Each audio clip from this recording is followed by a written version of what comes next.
Right, let's talk about wedges. Wait, wedges really are our scoring clubs in our bags. They're used to attack the greens and also used to get up and down when you're in tricky situations.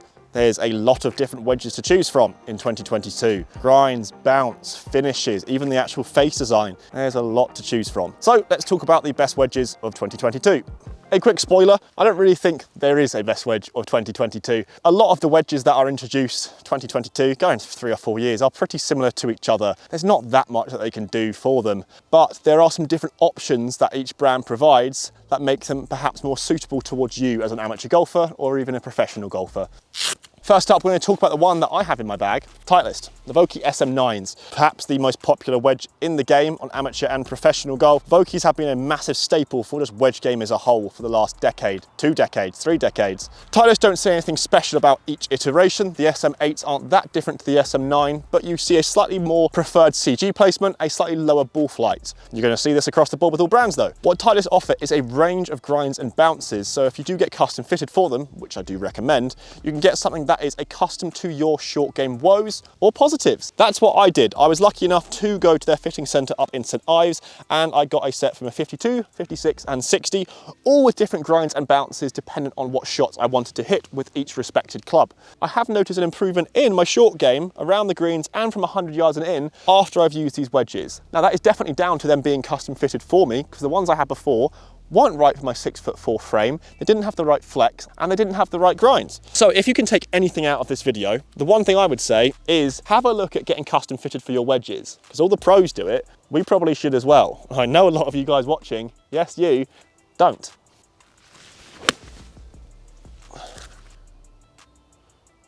That's not bad. Although custom fitting is really important for any type of club, there is another aspect of wedges that Titleist don't actually do, and that is the full face of grooves. Many brands do offer this. The ones I'm going to focus on are Callaway and TaylorMade, because they offer a full face of grooves and they also offer a standard normal face of grooves. TaylorMade first, with the MG3 and also their high toe offering of the MG3. What I really like about this is the grooves itself. Those micro rib technology really makes these wedges feel aggressive but also soft off the face. But I really notice a lot of zip with these wedges, and as soon as you hit them you could almost feel the spin coming off the club. I don't think TaylorMade are particularly known for their wedge game, but I think they're somewhat underdogs when it comes to this category, as well as Callaway. They have the Jaws Raw and the Jaws High Toe. The Jaws High Toe actually was released, I think it was last year. The Jaws Full Toe, one I have in my hand today, really does help in a lot of situations. It's an extremely versatile wedge, as are all of the Full Toe and High Toe offerings. When you're somewhere here with quite thick rough, you can only see about half of the ball, you can't guarantee, especially as amateur golfers, that you're going to hit it out of the middle every single time. With an optimal CG placement and a full face of grooves, it does make it quite easy to be a little bit versatile and place an array of shots in your arsenal. That's a nice shot.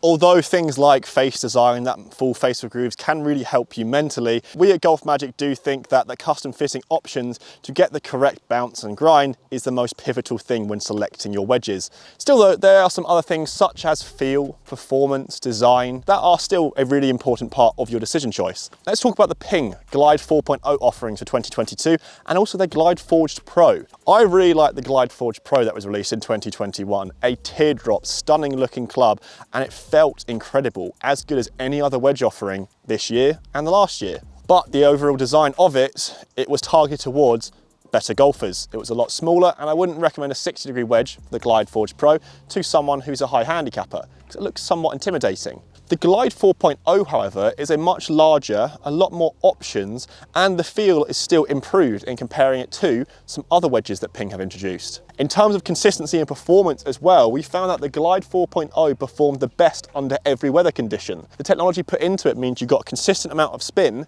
even if it was raining and chucking it down. A really important factor, because it can't be sunny and lovely like it is today at Manning's Heath every single day. What Ping have been able to do is offer a lot of custom fitting, offer a high performance club that I think is the most consistent across the board for all of these. The only reason why I've got the Titleist in my bag is because I think it feels slightly better and looks a little bit better down at address. But this is just my personal opinion. You could say something completely different. Lovely.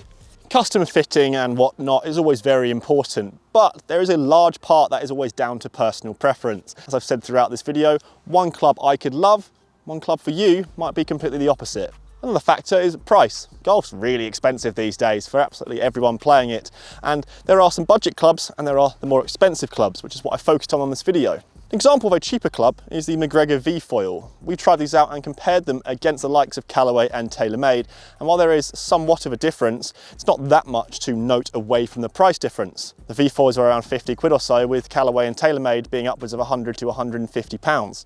Of course, with the V-Foil and the cheaper ones, you can't really get a true custom fitting, so that is a big negative. But if you are just looking for something to get into the game, something like that would still work, because although custom fitting is really important, you can still hit the ball with ones that aren't. Go, go.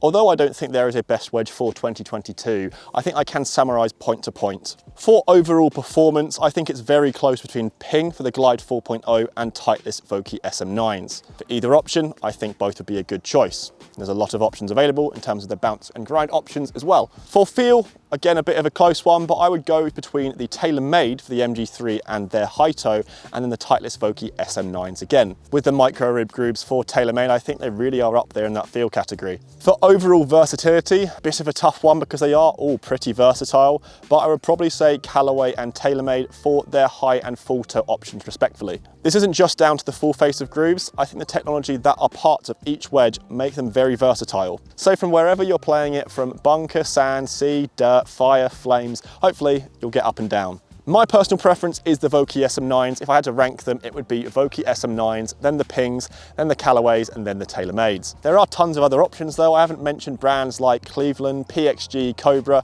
and they all make some really good wedges as well. Guys, let me know what's your favorite wedge of 2022, because as I said, every single person's different. So let me know down in the comments. As always, guys, I hope you're well, I hope you're improving, and I hope you are getting better at golf here in 2022. If you have any questions about today's video, smash it down in the comments, and if you are new to GolfMagic, hit the subscribe button as well to keep up to date with all of my videos. There's plenty more coming soon, and trust me, there's some really interesting clubs coming out in the next few months, but my lips are sealed until they're released. Till the next video, guys, I'll catch you later.